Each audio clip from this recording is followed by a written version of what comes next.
आजच्या या आपल्या महिलांसाठी श्रम कमी करणारी सुधारित अवजारे या विषयावरील वेबिनारमध्ये शेकरू टीव्ही, महात्मा फुले कृषी विद्यापीठ अंतर्गत कृषी विज्ञान केंद्र बोरगाव यांच्या मार्फत मी आपणा सर्व उपस्थितांचं इथं सहर्ष स्वागत करतो। आज आपला राष्ट्रीय किसान दिवस म्हणून आपण साजरा करीत आहोत। तर या दिवशी शेतकऱ्यांसाठीच आपल्याला नवीन काहीतरी त्यांना देता यावं या उद्देशानं आपण बघतोय की शेतीमध्ये सगळ्यात जास्त जर कष्ट कोणाचे असतील तर ते पुरुषांपेक्षा महिलांचे कष्ट जास्त आहेत। तर हे महिलांचे श्रम कमी करण्यासाठी आपल्याला काय करता येईल या उद्देशानं आज आपण महिलांसाठी श्रम कमी करणारी सुधारित अवजारे या विषयावरती प्राध्यापक महेश पाचरणे, सहाय्यक प्राध्यापक, अखिल भारतीय समन्वयित कृषी अवजारे व यंत्रे संशोधन प्रकल्प, डॉक्टर अण्णासाहेब शिंदे, कृषी अभियांत्रिकी व तंत्रज्ञान महाविद्यालय, महात्मा फुले कृषी विद्यापीठ राहुरी यांचा आज आपण वेबिनार मध्ये मार्गदर्शन घेणार आहे। तर आजच्या पाचरणे सरांनी आपल्या इथं कृषी विज्ञान केंद्र बोरगाव इथं सुद्धा काम केलेलं आहे। ते विषय विशेषज्ञ कृषी अभियांत्रिकी या विषयाचे होते। त्यावेळी सातारा जिल्ह्यातल्या सर्व शेतकऱ्यांशी त्यांचा संपर्क आजही आहे, आतापर्यंत होताच आणि अजूनही आहे। ते आजही मार्गदर्शन करतात, पण आता ते चांगल्या पोस्टवर आहेत राहुरीमध्ये। तर त्यांचा आपल्या शेतकऱ्यांना फायदा व्हावा या उद्देशानं आपण इथं आज त्यांचं लेक्चर ठेवलेलं आहे। तर मी सर्वांच्या वतीनं प्राध्यापक महेश पाचरणे सरांना विनंती करतो की त्यांनी आपल्या महिलांसाठी श्रम कमी करणारे सुधारित अवजारे याविषयी मार्गदर्शन करावे। Pacharne sir please. धन्यवाद बाबर सर। मी स्क्रीन शेअर करतोय।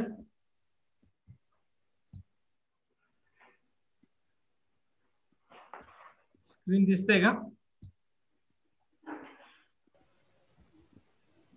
दिसली सर, दिसली। ठीक आहे, प्रेझेंटेशन मोड करून सुरू करा सर। करा सुरू।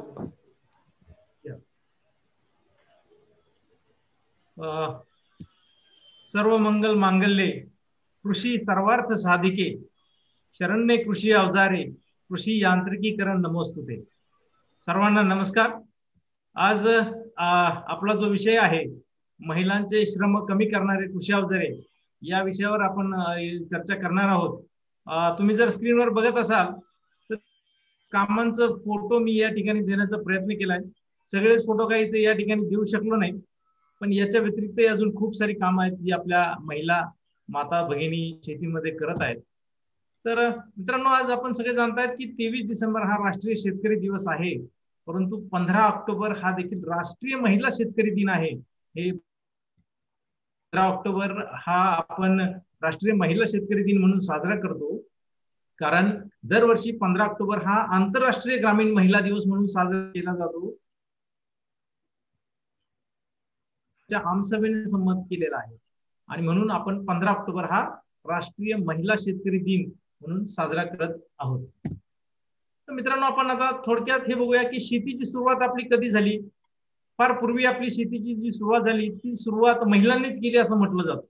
त्यावेळेस पुरुष शिकारीसाठी बाहेर जात होते आणि महिला त्यांच्या गरोदरपणाच्या काळात गुफांमध्ये राहत होत्या।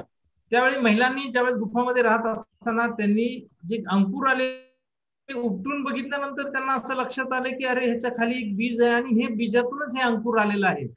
त्यावेळी मी मारून खाणार नाही तर पिरून खाईल या विचार केला आणि तिथूनच मित्रांनो खरं तर मानवाने शेतीला सुरुवात केली आणि त्यामधूनच शेती विज्ञान विकसित होत गेले। आता जगाचाच प्रामुख्याने समावेश हा आढळतो आणि हे जे मत आहे हे माझं नाही तर प्रसिद्ध शेतीतज्ञ स्वामीनाथन सर वेगवेगळ्या ठिकाणी वेगवेगळ्या माध्यमातून मांडलेली आहे। आणि महिलांचं जे शेतीतलं जे महत्व आहे याच एक उदाहरण द्यायचं झालं तर चीनमध्ये एक सण मुलींच्या डोक्यावर धान्याची उगवलेली टोपली ठेवली जाते आणि त्याची पूजा केली जाते। हे याच द्योतक आहे की ही शेती जी आहे ती शेती व्यवसाय जो आहे शेती जी आहे मानवी संस्कृतीमध्ये सुरू करण्याचं जे काम आहे ते महिलांनीच केलेलं आहे। आणि आपल्या देशामध्ये महिलांचं प्रमाण शेतीमध्ये 73.2% इतकं आहे। तर तेच आपल्या महाराष्ट्रामध्ये 88.46% ग्रामीण महिला शेतीत काम करतात. 88.46 म्हणजे जवळपास सगळ्या ज्या महिला त्याच मेजरली आपल्या शेतीमध्ये काम करतात. घरातली लक्ष्मी शेतात याचसाठी राबते की लक्ष्मी आपल्या घरात कशी येईल, यासाठी मित्रांनो ही लक्ष्मी आपल्या शेतामध्ये राबत आहे. मित्रांनो, आपण बघितलं की हरित क्रांतीमध्ये आपण भारत देश स्वतंत्र झाल्यानंतर आपल्याला अन्नधान्यासाठी परावलंबी राहावं लागलं. हरित क्रांती झाली, आपण स्वयंपूर्ण झालो, अन्नधान्याच्या बाबतीत स्वयंपूर्ण झालो आणि आपण दुसऱ्या देशांना देखील आपला माल निर्यात करू लागलो, अन्नधान्य निर्यात करू लागलो. पण मित्रांनो, त्या हरित क्रांतीच्या ओघामध्ये एक आपण जे विसरू लागलो ते म्हणजे देशी वाण आपले नष्ट व्हायला लागले होते. परंतु हा जो धोका आहे देशी वाण नष्ट होण्याचा, हा ओळखला आदिवासी मातेने, हे ओळखलं आणि त्या आदिवासी मातेचं नाव आहे आदरणीय राहीबाई पोपेरे. आपण सर्वांनी ऐकलं असेल. त्यांच्या कार्याची दखल राष्ट्रपतींनी खुद्द घेतलेली आहे आणि राष्ट्रपतींनी त्यांना पुरस्कार देऊन सन्मानित केलेला आहे. आणि या वर्षी राहीबाई पोपेरे या बीजमाता ज्यांनी आपली बियाणे बँक निर्माण केली आणि महिलांचं शेतीमधलं जे योगदान आहे अनन्यसाधारण आहे आणि नेहमीच राहील याची त्यांनी प्रचिती आपल्याला दिलेली आहे.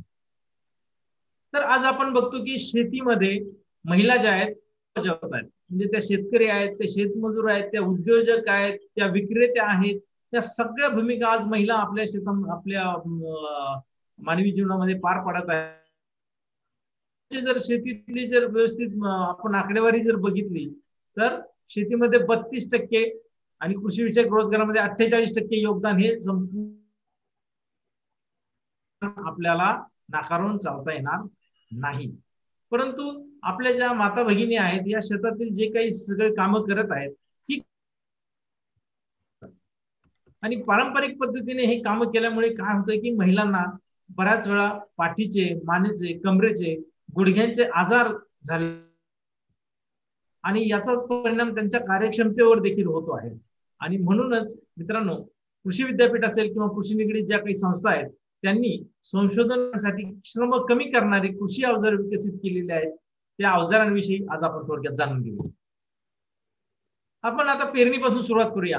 तर पेरणीसाठी चक्रीय हे केंद्रीय कृषी अभियांत्रिकी संस्थान भोपाळ यांनी विकसित केलेलं हे यंत्र आहे.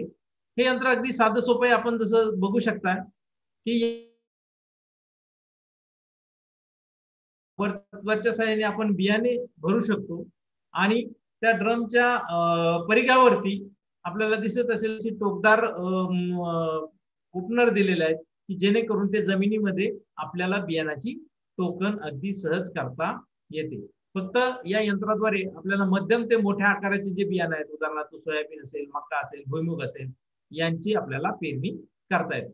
या यंत्राच्या सहाय्याने एक महिला एका दिवसामध्ये 1 एकर क्षेत्रावरती अगदी आरामात उभ्याने आपल्याला टोकन करता येते. आपण पारंपरिक पद्धतीमध्ये बघितलं की महिलांना बसून शेतामध्ये बसून गुडघ्यांवरती बसून हाताने टोकन करावे लागते किंवा पायाला तो भार होतो आणि त्याच्यामुळे त्यांना त्यांची कार्यक्षमता कमी होते, जे आपल्याला उभे चालवल्याने आपण इझिली किंवा सहजपणे करू. हे टोकन यंत्र आहे. अशा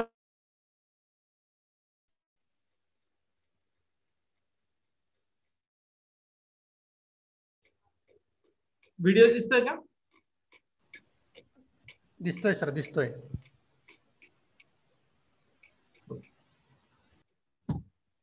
त्यानंतर हे अगदी बियाणे टोकण्यासाठी अतिशय साधं सोपं असं एक टोकन यंत्र जे आहे हे लोकली आपण देखील घरी बनवू शकतो. तुम्ही फोटोमध्ये बघू शकता की आपला जो जीआयचा पाईप आहे, आपल्या नळाच्या कनेक्शनसाठी जो 2 इंची पाईप वापरला जातो, असं 2 इंची 1.5 इंची पाईप आपण घेऊन आपल्याला बियाण्यासाठी वरती त्याच्यावरती एक नळसाळा लावलेला आहे आणि आपल्या गाडीची जी क्लच असते केबल, तिचं एक हँडल आणि ती केबल घेऊन एक साधं सोपं हे बियाणे टोकण्यासाठी यंत्र बनवलेलं आहे.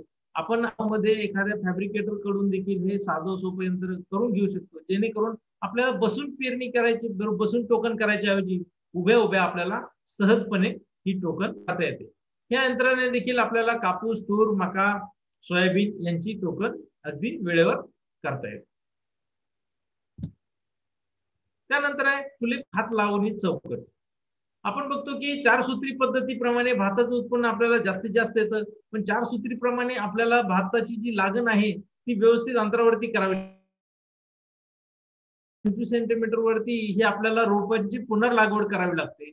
मग ही रोपं लावण्यासाठी काय करावं लागतं की खूप साऱ्या दोऱ्या लावाव्या लागतात शेतामध्ये, आणि त्या दोऱ्याच महिला मजूर त्यासाठी आवश्यक असतात. त्या पद्धतीने ती 4 सूत्री भाताची लागण करावी लागते. त्यासाठी महात्मा फुले कृषी विद्यापीठाने ही चौकट निर्माण केलेली आहे. या चौकटीवरती तुम्ही बघू शकता की मार्किंग दिलेलं आहे, आणि या मार्किंग वरती ही भगिनी जी आहे ती आपल्याला रोपं लावताना दिसते. अगदी 4 सूत्री प्रमाणे 15 सेंटीमीटर बाय 25 सेंटीमीटर अंतरावरती आपल्याला ती रोपं लावताना दिसते. याच्यामुळे आपल्याला या साधी चौकट आहे, पीव्हीसी पाईप पासून बनवलेली चौकट आहे, त्यामुळे अगदी वजनाला हलकी आहे, अगदी सोपी आहे, उचलून अगदी येऊ शकतो आपण. आणि अशा पद्धतीने आपण भात शेतीमध्ये भाताची रोपांची पुनर्लागण जी आहे ती अगदी व्यवस्थितपणे योग्य अंतरावरती करू शकतो. यानंतर आंतरमशागतीचे अवजार बघूया. आंतरमशागतीमध्ये देखील महिलांना 2 पायावरती बसून त्यांच्या ही कामं करावी लागतात. त्यामुळे त्यांच्या गुडघ्यावर, कमरेवर ताण पडतो आणि निश्चितच त्यांच्या कार्यक्षमतेवर याचा परिणाम होतो आणि त्यांची कार्यक्षमता कमी होते.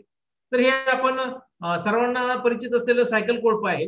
हे सायकल कोळप मी मुद्दाम या ठिकाणी दाखवलेलं आहे की बऱ्याच वेळा काय होतं की मार्केटमध्ये आपण बघतो की सायकल कोळपे हे प्रत्येक ठिकाणी आपल्याला विकत मिळतात, परंतु त्यांच्या हँडलची उंची जी आहे ती आपल्या शरीराच्या आपल्या उंचीच्या प्रमाणे व्यवस्थित आहे की नाही, कारण ते सरसकट बनवलेले असतात, आणि ती जर उंची जर आपल्या शरीराच्या ठेवणीनुसार नसेल तर आपल्या खांद्यांवरती त्याचा लोड येऊ शकतो, आपल्याला ते थोडंसं त्रासदायक ठरू शकतं. म्हणून मुद्दाम मी या ठिकाणी हे सायकल कोळप दाखवलेलं आहे की जे आपल्याला आपल्या उंचीप्रमाणे व्यवस्थित ऍडजस्ट करून वापरता येईल अशा पद्धतीचं जे सायकल कोळप आहे ते वापरणं अत्यंत आवश्यक आहे.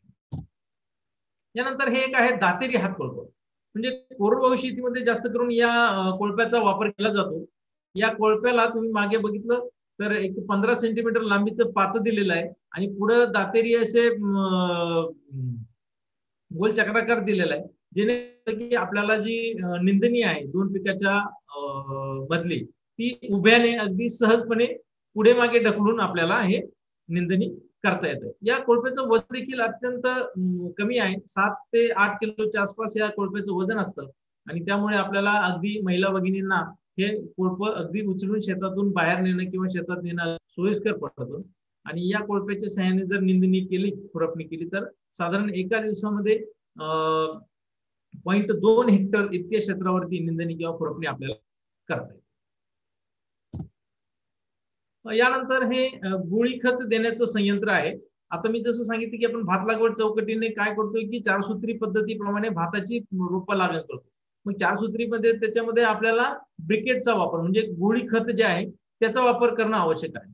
काही भागामध्ये 4 सूत्री पद्धतीमध्ये गोळी खत वापरतात, पण काय केलं जातं की महिला मजुरांकडून ती गोळी त्यांना हाताच्या साहाय्याने ते शेतामध्ये लावण्यास सांगितली जाते. आता हाताच्या साहाय्याने जर बघितलं आपण तर ती गोळी जास्त खोलवर जात नाही, म्हणजे तितकासा त्याचा प्रभाव किंवा त्याचं जे परिणाम आहेत ते आपल्याला तितकेशे प्रमाणात बघायला मिळत नाही. त्यासाठी हे एक साधं सोपं यंत्र आहे, प्लास्टिक पासून बनवलेलं यंत्र आहे. बघू शकता की याच्यामध्ये एक नरसाळ्यासारखं आकाराचं नरसाळा दिलेला आहे, त्याच्यातून आपल्याला ती गोळी सोडायची आहे आणि वरती जो हँडल दिसतो आहे त्या हँडलने दाबायची आहे. तर त्या हँडलने आपल्याला ती गोळी जर दिली तर आपल्याला 5 ते 7 सेंटीमीटर खोलीपर्यंत ती गोळी आपल्याला देता येते. आणि गोळी खत जर आपण त्या जमिनीच्या आड ज्यावेळेस आपण देतो तर आपल्याला खताचं म्हणजे जे आपण भात शेतीमध्ये युरिया किंवा नत्र जे आहे ते फेकून देतो, ते पाण्यामध्ये आपल्याला बरंचसं वाया जातं, जवळपास 60% खत हे वाया जातं होतो आणि पर्यावरणाला देखील ते हानिकारक होत आहे. तर त्यामुळेच आपण जर अशा पद्धतीने गोळी खत जर दिलं तर आपल्या खताच्या मात्रेत बचत होते, आपलं पर्यावरणाचं प्रदूषण होत नाही, आणि सगळ्यात महत्वाचं म्हणजे आपल्या उत्पन्नात देखील भरघोस वाढ होते. अशा पद्धतीने आम्ही सातारामध्ये काम करत असताना अशा पद्धतीने याचे शेतामध्ये त्यांच्या वापरलेलं आहे. अतिशय साधं सोपं असं हे यंत्र.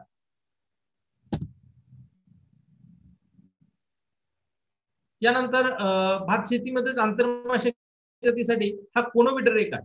दापोली कोकण कृषी विद्यापीठाने हा बनवलेला आहे. याच्यामध्ये आपण बघू शकता की 2 कोनाच्या आकाराचे ब्लेड्स आहेत, ज्याच्यावरती ब्लेड धारदार ब्लेड लावलेले आहेत, दिशेला आहे. त्याच्यामुळे काय होतंय की ज्यावेळेस आपण हे कोनोव्हिटर भात शेतीमध्ये चालवतो तर 2 ओळींच्या मध्ये चालवल्यानंतर ते तण जे आहे ते उपटलं जातं आणि उपटून त्याच ठिकाणी गाडलं जाते. अशा पद्धतीने हे अतिशय साधं सोपं असं कोनोव्हिटर. याच्यामध्ये तुम्ही बघताय की पुढच्या बाजूला जे आहे एक फ्लोट दिलेला आहे. हा फ्लोट जो आहे हा पाण्यावर तरंगतो, जेणेकरून आपल्या हातांवरती किंवा आपल्या खांद्यांवरती त्याचं वजन येत.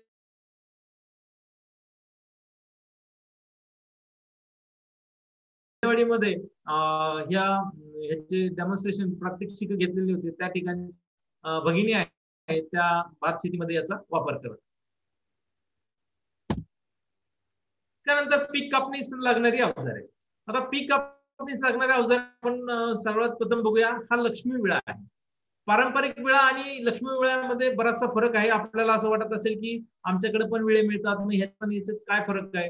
परंतु आपल्याकडे जे लोकली किंवा आपल्या स्थानिक बाजारपेठेत जे विळे मिळतात ते विळे पोलादी असतात आणि सगळ्यात महत्वाचं म्हणजे त्याला धार करावी लागते. आणि धार असून देखील त्याला आपल्याला पीक कापणीच्या वेळी हाताने असं झटका द्यावा लागतो किंवा हिसका द्यावा लागतो. आणि त्यामुळे काय होतं की हे झटका आणि हिसका देण्यामुळे आपल्या खांद्याला आणि मनगटाला याचा कालांतराने आपल्या महिलांच्या भगिनींच्या खांद्याला आणि मनगटाला त्याचा त्रास जाणवू लागतो. हा लक्ष्मी विळा खास डिझाईन केलेला आहे विद्यापीठाने आणि याला दातेरी पात्र दिलेला आहे. हे दातेरी पात्र दिलेलं असल्यामुळे आपल्याला पीक कापणी करताना हिसका देण्याची किंवा झटका देण्याची आवश्यकता भासत नाही. अगदी सहजपणे कापलं जातं. ह्याची फूट जी आहे ती अत्यंत चांगल्या पद्धतीने त्याची बांधणी केलेली असल्यामुळे आपल्याला त्याच्यावरची पकड जी आहे, विळ्यावरची पकड अगदी चांगली राहते आणि आपल्याला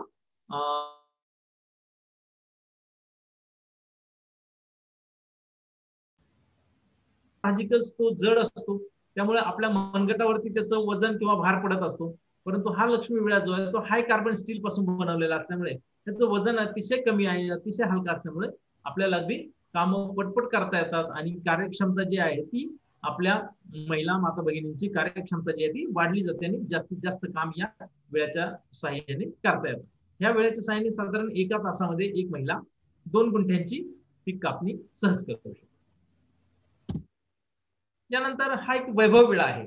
हा विळा लक्ष्मी विळ्यासारखाच आहे, फक्त ह्याच्यामध्ये काय केलेलं एक फरक आहे की ह्याच्या मुठीपासून त्या ब्लेड पर्यंत एक विशिष्ट असा बाक दिलेला आहे, थोडासा असा खाली वळवलेला आहे हा विळा.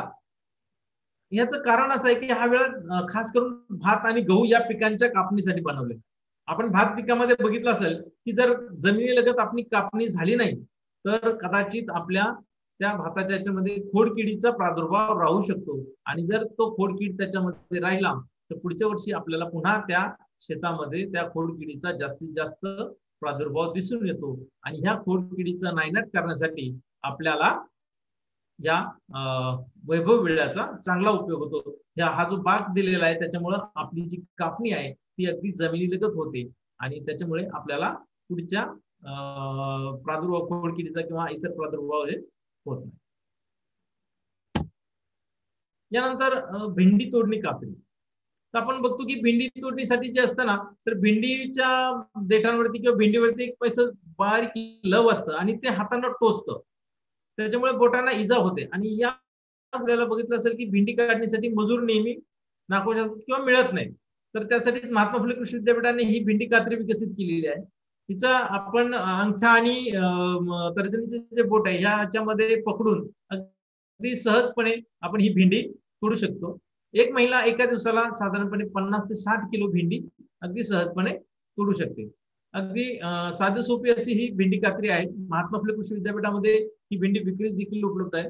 आता ही भेंडी फक्त भेंडीसाठीच न वापरता काही लोक काटेरी वांग तोडण्यासाठी वापरतात, काहींनी अंजीर तोडण्यासाठी देखील या भेंडीचा उपयोग केलेला आहे. तर अशा पद्धतीने ही भेंडी जी आहे, भेंडी कात्री जी आहे ती आपल्याला विविध पिकांच्या कापणीसाठी देखील वापरता येऊ शकते.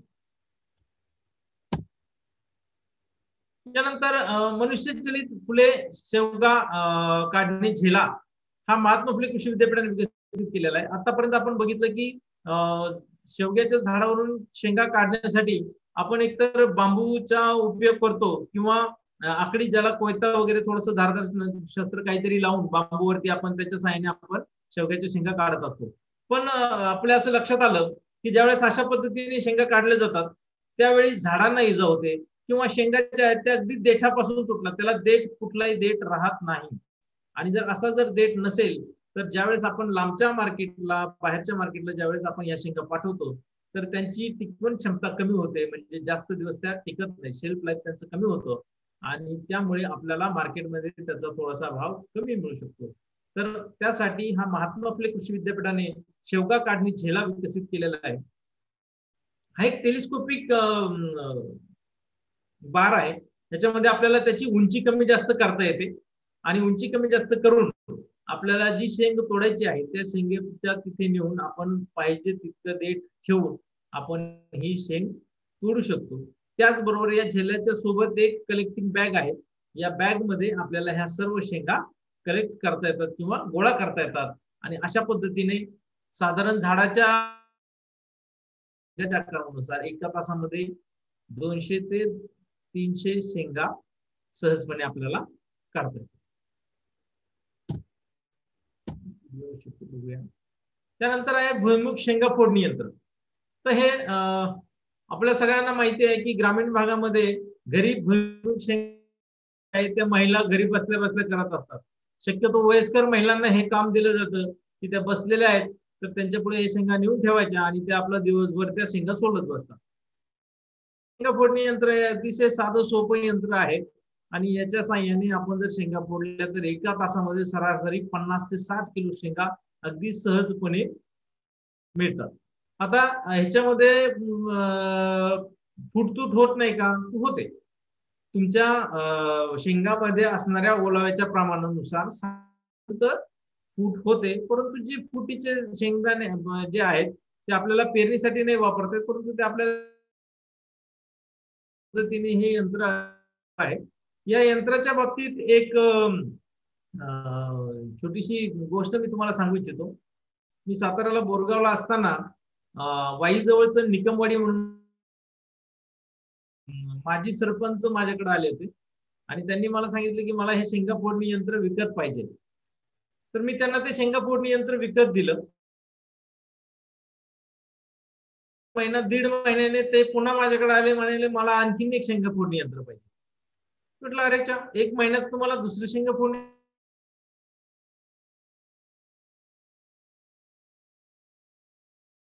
आपल्याला 2 पैसे कसे मिळू शकतात याची एक छान संकल्पना त्यांनी सांगितली ती मी तुमच्या सोबत शेअर करतो.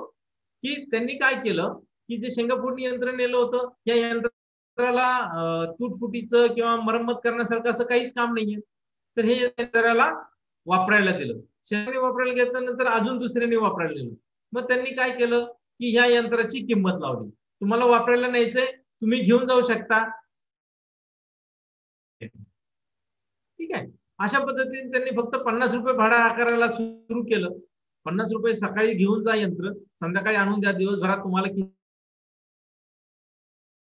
पण काही वाईट वाटलं नाही किंवा काही जास्त वाटलं नाही. 50 रुपये ते देत होते आणि घेत होते. अशा पद्धतीने त्यांनी भाडोत्री तत्व चालवून फक्त एका महिन्यामध्ये शेंगा फोडणी यंत्राचे पैसे सगळे गोळा केले. या शेंगा फोडणी यंत्राची किंमत आहे 2250 रुपये. जर एका महिन्यामध्ये आपलं हे यंत्र नेलं तर एका महिन्यामध्ये आपल्या यंत्राची किंमत आपल्याला मिळून जाते, म्हणजे यंत्र आपल्याला फुकट झालं. तर मित्रांनो, अशा पद्धतीने माता भगिनी देखील याचा उपयोग आपल्या गावामध्ये भाडोत्री तत्वावरती ही मी जी काही अवजारं तुम्हाला आतापर्यंत दाखवली किंवा जी दाखवत आहे ही सगळे तुमच्याकडे विक्रीसाठी ठेवू शकता किंवा तुमचे बचत गट असतील तर या बचत गटाच्या माध्यमातून तुम्ही हे भाडोत्री तत्वावरती देखील महिलांना, बाकीच्या शेतकऱ्यांना भाडोत्री तत्वावरती देखील देऊ शकता. अशा पद्धतीने एक नवीन उद्योजकतेचा कल्पना मला त्या निकमवाडीचे जे शेतकरी होते त्यांनी दिली होती. यानंतर मका सोलणी यंत्र, म्हणजे वाळलेली मका जी आहे ती बियाणे म्हणून ज्यावेळेस सोलली जाते तर ती सोलणं खूप कष्टदायक आहे. हाताच्या साहाय्याने ज्यावेळेस सोलली जाते तर बोटांना खूप इजा होते, खूप बोट दुखावली जातात आणि आजही ग्रामीण भागामध्ये बघितलं तर या ज्या महिला आहेत त्याच हे काम करतात आणि हाताच्या आहे ती सोडली जाते. परंतु महात्मा फुले कृषी विद्यापीठानं हे जे एक मका सोलणी यंत्र बनवले, अतिशय साधं सोपं यंत्र आहे. अगदी काही आता आपल्या खेडेपाड्या आहेत आणि ते आपल्याला सहज उपलब्ध होत आहे.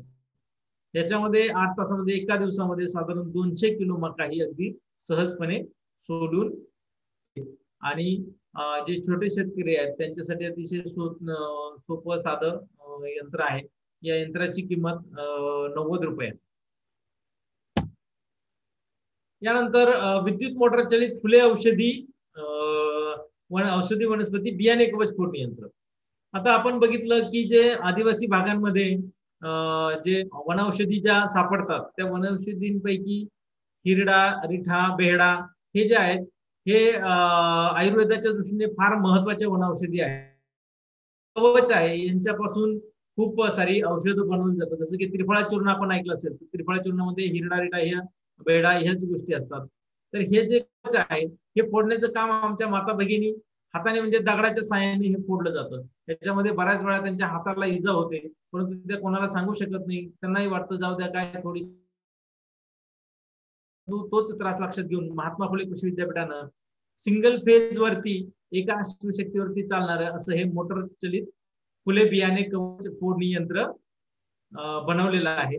या यंत्राच्या साहाय्याने सिंगल फेज आहे, लाईट वरती चालतंय. हिरडा, रिठा, बेहडा सारखे जे वनौषधी आहेत जे खूप कणखर असतात ते फोडण्यासाठी, त्याचं साल वेगळं बियाण्यापासून वेगळं करण्यासाठी या यंत्राचा उपयोग केला जातो. साधारण एका तासामध्ये 125 ते 150 किलो हिरडा किंवा येतो. याचा आपण व्हिडिओ बघणार आहोत. त्यानंतर विद्युत मोटर चलित फुले ऊस बेणे तोडणी यंत्र मध्ये बघता ही जी आमची माता आहे ती शेतामध्ये बसून ऊसाचे बेणे तयार करत आहे, जेणेकरून आपल्याला ऊसाची लागण करता येईल. बघताय किती कष्टप्रद आहे. बसून त्या कोयत्याच्या साहाय्याने ते तोडायचं आहे, सारखं लक्ष त्याच्यावरती ठेवायचं आहे. जराही थोडी चूक झाली तर त्या कोयत्याचा वार हा हात येऊ शकतो. आणि म्हणून या कष्टदायक कामातून सुटका मिळण्यासाठी महात्मा फुले कृषी विद्यापीठानं विद्युत मोटर चलित फुले ऊस बेणे तोडणी यंत्राची तयार केलेलं आहे. यामध्ये एका वेळी दोन चालणारे, एका वेळी चारी बाजूने चालणारे असे 2 यंत्र महात्मा फुले कृषी विद्यापीठानं तयार केलेले. रोपवाटिकेसाठी जे लागणारे ऊस बेण आहे, म्हणजे समजा आपल्याला जी रोपं तयार करायची ऊसाची रोपवाटिकेमध्ये, तर त्यासाठी हे जे बेण तोडलं जातं, तर त्यासाठी अत्यंत उपयुक्त असं हे यंत्र आहे. या यंत्रामध्ये म्हणजे या यंत्राच्या साहाय्याने 4 फोरवे जर हे यंत्र असेल तर साधारण 1000 बेण आपल्याला तयार करता येतात. आणि पारंपरिक खर्चामध्ये आणि वेळे श्रमामध्ये त्याच्याने 80 ते 90% बचत झालेली आहे. त्याचा व्हिडिओ यानंतर सर्वात शेवटी आता रसिका फाटक या आपण माझ्या भगिनीबद्दल आपण बोलणार आहोत.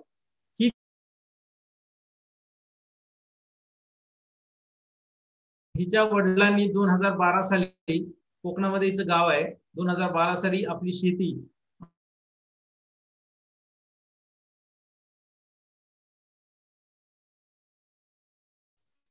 तर या भगिनीने याच वर्षी 14 भरून ती जमीन सोडून घेतलेली आहे त्या सावकाराकडनं.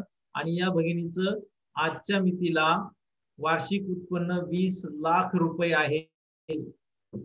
तर ज्या शेतीमध्ये तिच्या गावामध्ये किंवा तिच्या भागामध्ये भाताचं उत्पन्न 40 क्विंटल प्रति हेक्टर घेतलं जातं, त्याच भागामध्ये या भगिनी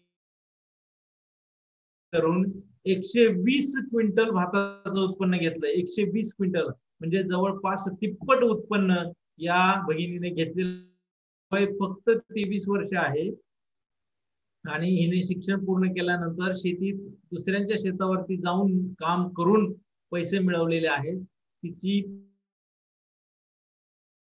ज्यावेळेस तिने नोकरी सोडली त्यावेळेस 30,000 रुपये महिना तिला मिळत होता, परंतु आजच्या मितीला तिचं वार्षिक उत्पन्न 20 लाख रुपये आहे. शेअर केला आहे की आपल्यातल्याही काही माता भगिनी या पद्धतीने वाटचाल करत असतील करत राहतील. धन्यवाद.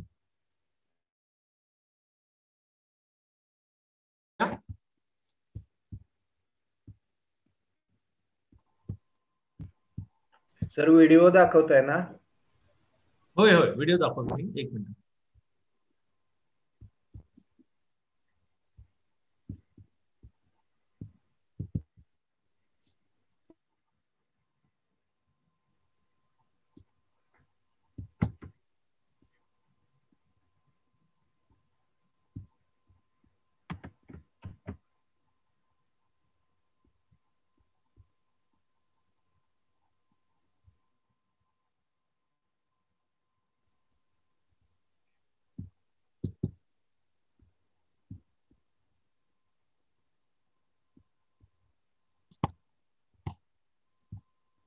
दिसतंय का स्क्रीन?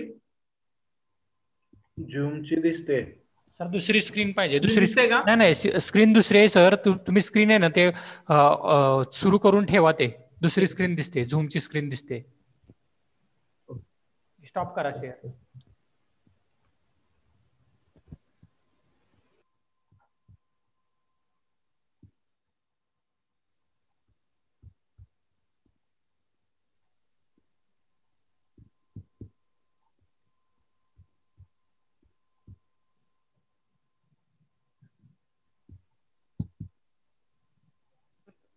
दिसतंय का स्क्रीनला? हा होते सर शेअर. थांबा व्हिडिओ थांबा. दिसतोय? दिसते.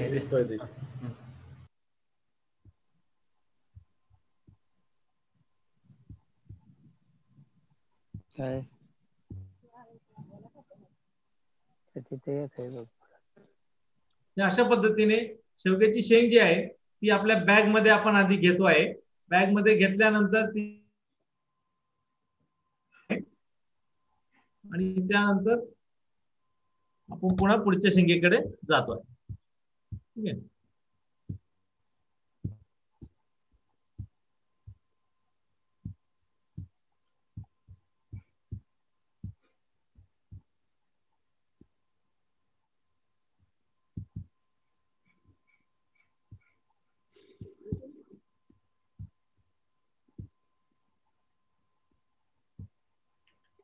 आणखी व्हिडिओ आहे ना सर? हो आहे. 1-2 मिनिटं शेअर करतोय.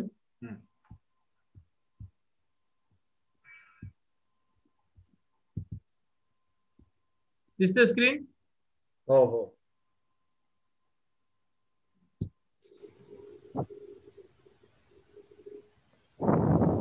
वनौषधी कवच फोडणी यंत्र आहे.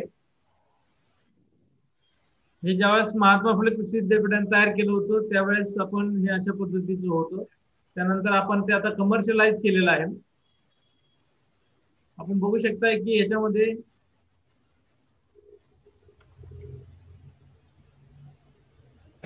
हिरडा आपण त्याच्यामध्ये टाकत आहोत आणि हिरडा टाकल्यानंतर कशा पद्धतीने कवच जे आहे ते फोडलं जात आहे.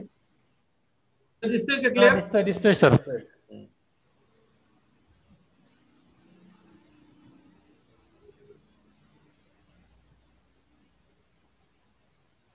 अशा पद्धतीने खाली हे फुटून जे आहे कवच जे आहे ते फुटून आपल्याला खाली गोळा करते.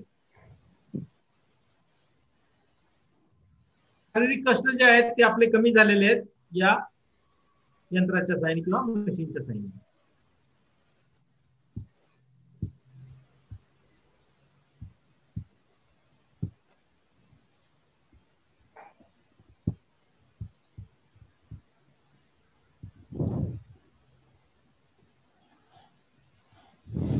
अजून व्हिडिओ आहे ना सर? आहे व्हिडिओ आहेत. 1-2 मिनिटं मी शेअर करतो पुन्हा.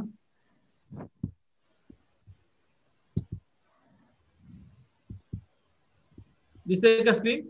हा येते सर. थांबा.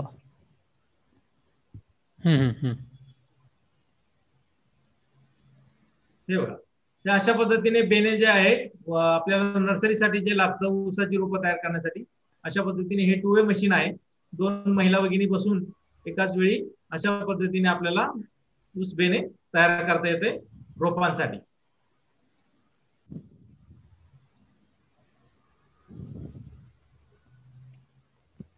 सुमित इंडस्ट्री बरोबर आपण MOU केलेला आहे आणि त्या इंडस्ट्री बरोबर टाईप करून आपण त्यांना हे बनवायला यंत्र दिलेलं आहे.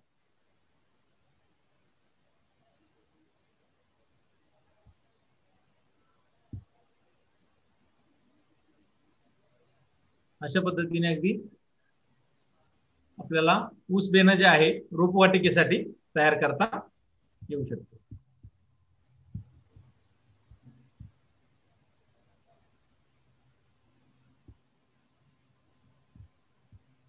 अजून एक व्हिडिओ आहे.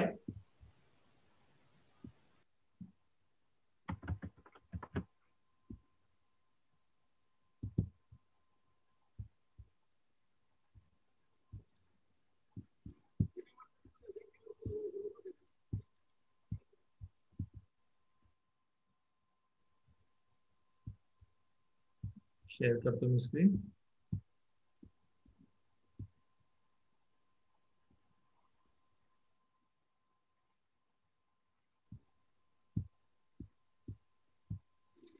दिसतोय का व्हिडिओ? हे शेंगा फोडणी यंत्र आहे. अगदी साधं सोपं आहे. याला अगदी आपल्या माता भगिनी देखील अगदी सहजपणे वापरू शकतात. या यंत्रामध्ये शेंगा टाकल्यानंतर हा बार दिलेला आहे, मागे हलवायचा आहे आणि आपण बघू शकतो की खाली कशा पद्धतीने शेंगा आणि फोलकट जी आहेत ती खाली पडलेली आहे.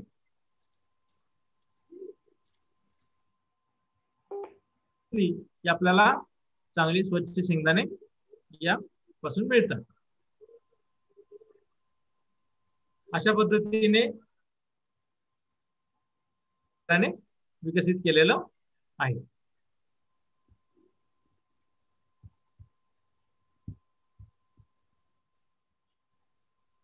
आणखीन एक व्हिडिओ दाखवतो.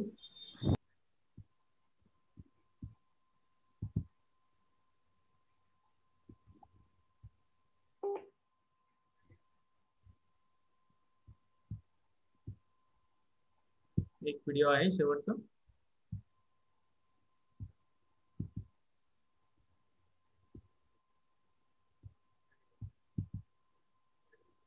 दिसतो का व्हिडिओ? हो हो.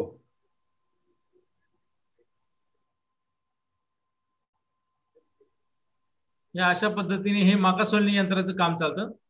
फक्त आपल्याला जी वाळलेली मका आहे ती या यंत्रामध्ये धरून हाताने आहे आणि आपल्याला अगदी सहजपणे हे मका सोलणी केली जाते.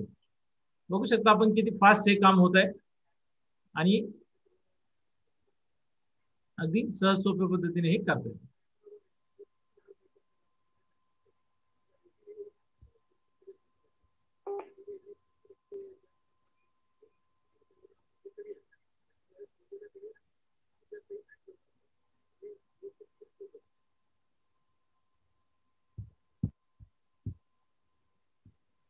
सर तुमचा व्हिडिओ ऑन करा स्टॉप शेअर करून.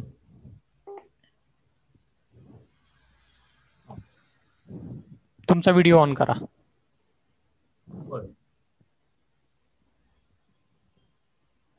कोणाचे काही प्रश्न असतील सहभागींना काही प्रश्न असतील तर कृपया ते स्वतःला अनम्यूट करू शकता किंवा चॅटमध्ये प्रश्न विचारू शकता.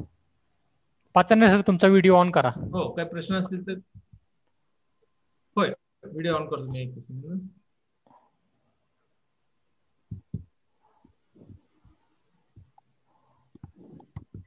हॅलो हा बोला बोला. हॅलो हा आवाज येतोय, बोला सर. हा सर, ते ऊस तोडणी यंत्र जे आहे ते पेट्रोल किंवा डिझेल व्हेरियंट मध्ये अवेलेबल नाहीये का? पाचारणे सर प्रश्न समजला? हा प्रश्न समजला तुम्हाला? मला ऐकायला नाही आलं व्यवस्थित. काय प्रश्न होता? प्रश्न होता नाही ऐकायला नाही आला मला प्रश्न. तुमचा व्हिडिओ ऑन करा की, व्हिडिओ ऑन करा तुमचा. एक सेकंड.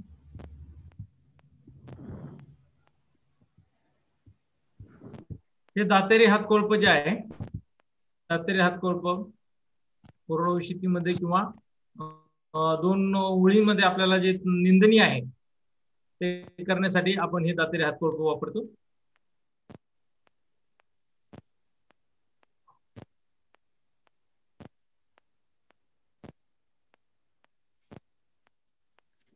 हे अशा प्रकारे अगदी सहज आपल्याला 2 ओळींमधून चालवता येते आपण बघू शकतो की ह्या कोळप्यामुळे जमीन भुसभुशीत होते आहे आणि तणाचं देखील नियंत्रण केलं जात आहे.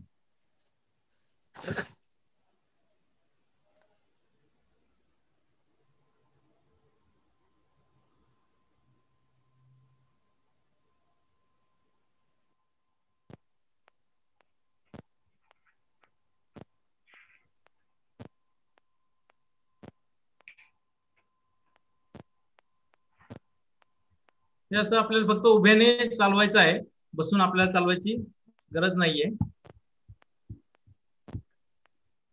पाचारणे सर, तुमचा व्हिडिओ ऑन करा, तुमचा स्वतःचा व्हिडिओ ऑन करा. ओके.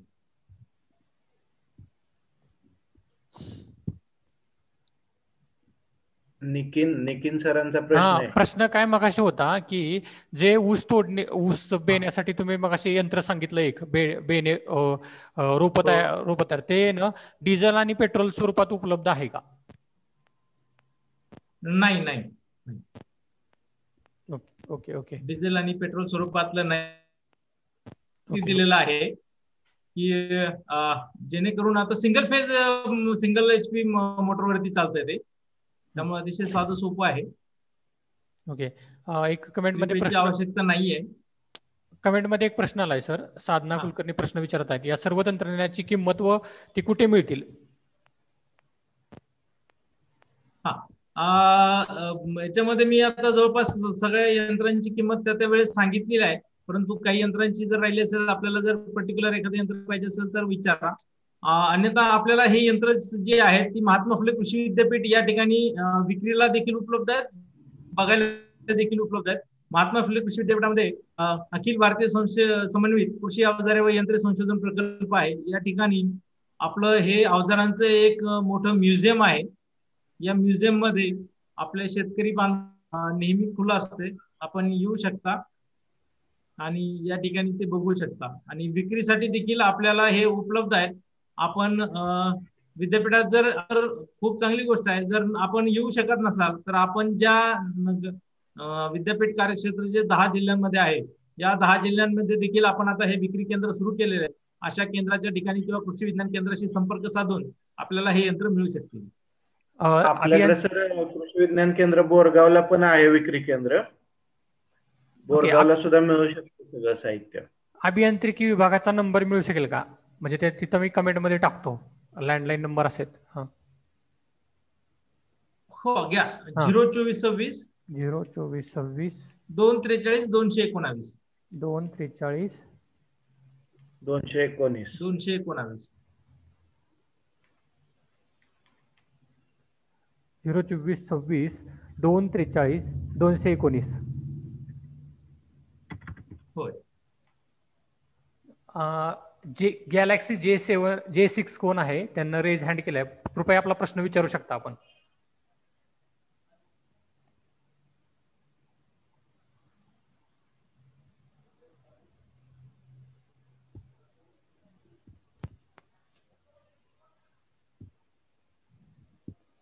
अजून कोणाचे प्रश्न आहेत का? जर कोणाचे प्रश्न असतील तर स्वतःला अनम्यूट करून ते प्रश्न विचारू शकतात किंवा चॅट बॉक्स मध्ये सुद्धा विचारू शकतात.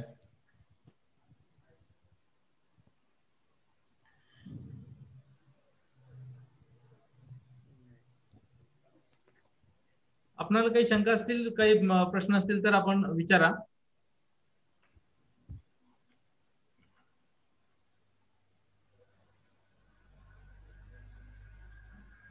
नाहीयेत, प्रश्न नाहीयेत. पाचारणे सर, सोशल साईड वरून काय प्रश्न आहेत तर त्यातला प्रश्न मी विचारतो. तर हे म्हणजे ही जी यंत्र आहेत, ही यंत्र म्हणजे ऑर्डर केल्यानंतर तुम्हाला सांगितल्यानंतर ती किती दिवसाने मिळतात, म्हणजे अवेलेबल होतात? सर कसं आहे की आपण पोस्ट वगैरे पाठवण्याची सुविधा नाहीये इथं विद्यापीठामध्ये. आपल्याला ते स्वतः येऊनच घेऊन जावं लागेल, किंवा जे विक्री केंद्र आपले 10 जिल्ह्यामध्ये आहेत, धुळ्यापासून अगदी कोल्हापूर पर्यंत, त्या आपल्याला तिथं उपलब्ध होऊ शकते. Okay okay.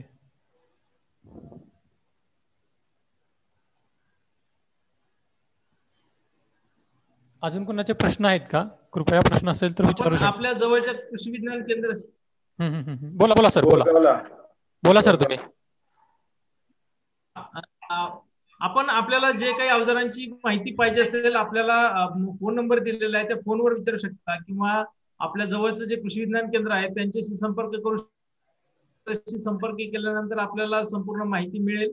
आणि बोरगावला जे कृषी विज्ञान केंद्र आहे या ठिकाणी आपण या अवजारांची संपूर्ण माहिती त्या ठिकाणी, काही अवजार तिथं आपल्याला बघायला पण उपलब्ध आहेत. आणि या व्यतिरिक्त आपल्याला नंबर दिलेला आहे, या नंबरवरती पण आपण कॉल करू शकता.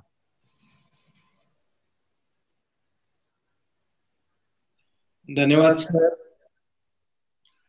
आज आपण आमच्या शेतकऱ्यांसाठी जो वेळ काढला आणि मार्गदर्शन केलं त्याबद्दल केंद्र बोरगाव आणि शेक्रू टीव्ही यांच्या वतीनं मी आपला खूप खूप आभारी आहे. हॅलो. धन्यवाद. धन्यवाद सर. मला या ठिकाणी बोलवलं, आमंत्रित केलं, त्याबद्दल मी संयोजकांचे आणि कृषी विज्ञान केंद्र बोरगाव या सर्वांचा आभारी आहे.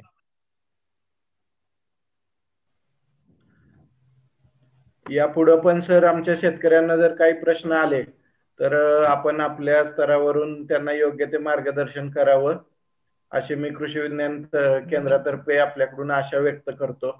कारण कृषी विज्ञान केंद्र बोरगावसाठी आपण आमच्यासाठी एकमेव सोर्स आहात की जे आमच्या शेतकऱ्यांना यांत्रिकीकरणाविषयी चांगली माहिती देऊ शकाल आणि स्वतः वेळ काढून स्वतः त्याच्यावर अभ्यास करून आपण लोकांना वेळोवेळी मार्गदर्शन करीत आहात. तर असंच आपलं सहाय्य राहावं आणि शेतकऱ्यांना मार्गदर्शन व्हावं अशी आपल्याला विनंती आहे. आजच्या या सत्रामध्ये मानदेशी फाउंडेशनच्या काही महिला सहभागी झाल्या, महाविमच्या वतीनं काही महिला सहभागी झाल्या. तर कृषी विज्ञान केंद्र बोरगावच्या वतीनं मी त्यांचाही सर्वांचा आभार व्यक्त करतो. आणि आपल्या दैनंदिन रोजच्या बिझी शेड्यूल मधूनही आपण वेळ काढून आमच्या शेतकऱ्यांसाठी आपण वेळ दिलात आणि योग्य ते मार्गदर्शन केलं. याबद्दल पुन्हा एकदा मी शेक्रू टीव्ही आणि कृषी विज्ञान केंद्र बोरगाव यांच्या वतीनं आपले पुनश्च आभार मानतो आणि हा वेबिनार इथं संपला असं जाहीर करतो. हा वेबिनार आपण फेसबुक आणि युट्यूबच्या माध्यमातून सर्वजण पाहू शकतात.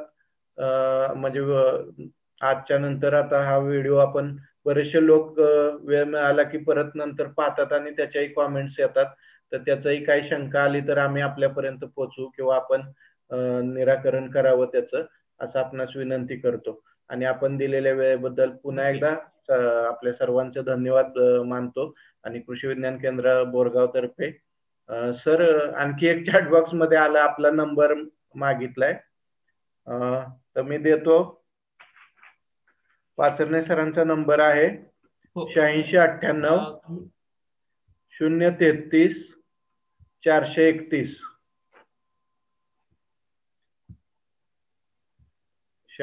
दुसरा माझा एक व्हॉट्सअपचा नंबर पण देतोय मी, 033 431. भूषण यादगिरीवार सरांना काय प्रश्न आहे का? भूषण यादगिरीवार सरांना, त्यांना हँड रेज केलेला आहे, विचारू शकतायत. तर पुन्हा एकदा सर्वांचे आभार. आणि आपण जे दर बुधवारी हा वेबिनार घेतोय त्यासाठी सोशल मीडिया आणि ऑनलाईन आपल्याला जे ओपन करून दिलेला आहे सोर्स, त्याबद्दल शेक्रू टीव्हीचं पुन्हा एकदा मी आभार मानतो आणि ही मीटिंग संपली असं जाहीर करतो. धन्यवाद सर.